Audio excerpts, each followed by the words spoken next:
화면으로 보면 아픈 사람처럼 보이지 않습니다만 전두환 씨는 건강을 핑계 삼아서 재판을 질질 끌어왔습니다. 5.18 당시 헬기 사격이 있었는지를 다투는 이 재판은 막바지를 향해 가고 있습니다. 김철원 기자가 보도합니다. 그간 전두환 광주 재판을 한마디로 하면 시간 끌기였다고 요약할 수 있습니다. 2017년 4월 문제가 된 회고록을 출간하고 지난해 5월 명예훼손 혐의로 기소된 이래 4차례나 재판을 연기시켰습니다. 광주에서 공정한 재판을 못 받을 것 같다는 이유였는데 몸이 아프다는 이유도 됐습니다. 그런데 지난해 12월 6일 골프를 즐기던 전두환의 모습이 언론에 보도되면서 핑계는 거짓말로 드러났습니다. 결국 광주지법이 강제 구인장을 발부했고 올해 3월 법정에 마지못해 출석했습니다. 그리고 남긴 이 한마디. 발포 명령 부인합니까?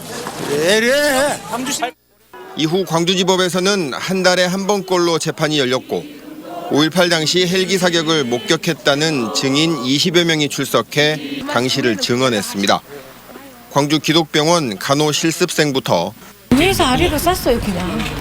그 사람들한테 쐈어요. 누가 봐도 사람한테 쏘는 거예요. 탕탕탕 쏜 겁니까? 따다다다 쐈죠. 따다다다. 고 조비오 신부와 함께 헬기 사격을 보았다는 천주교 신자까지 나섰습니다. 조비오 신부이 마침 나오면서 버스코 총무 이리 와보세요. 그래서 가봤더니 2번이나 그 소리가 나면서 빨간 불빛이 밑으로 난사하면서 당시 육군 탄약관리 하사까지 나서 헬기 사격을 증언했습니다. 직접 한 네 통 정도 내줬으니까 다 알고.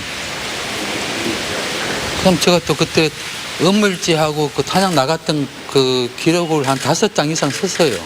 하지만 이런 증언에도 불구하고 전두환은 단 한 발의 헬기 사격도 없었다며 혐의를 아예 부인하고 있습니다.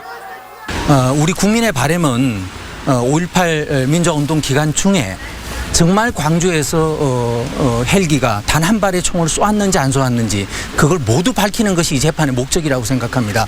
재판은 이제 막바지입니다.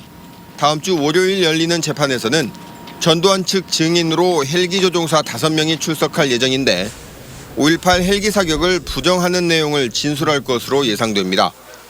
전두환 측 증인 신문이 끝나면 한두 번의 재판을 더 거친 다음 내년 1월쯤 1심 선고가 나올 것으로 예상됩니다.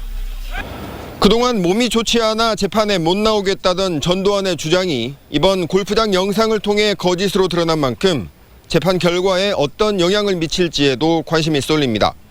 MBC 뉴스 김철원입니다.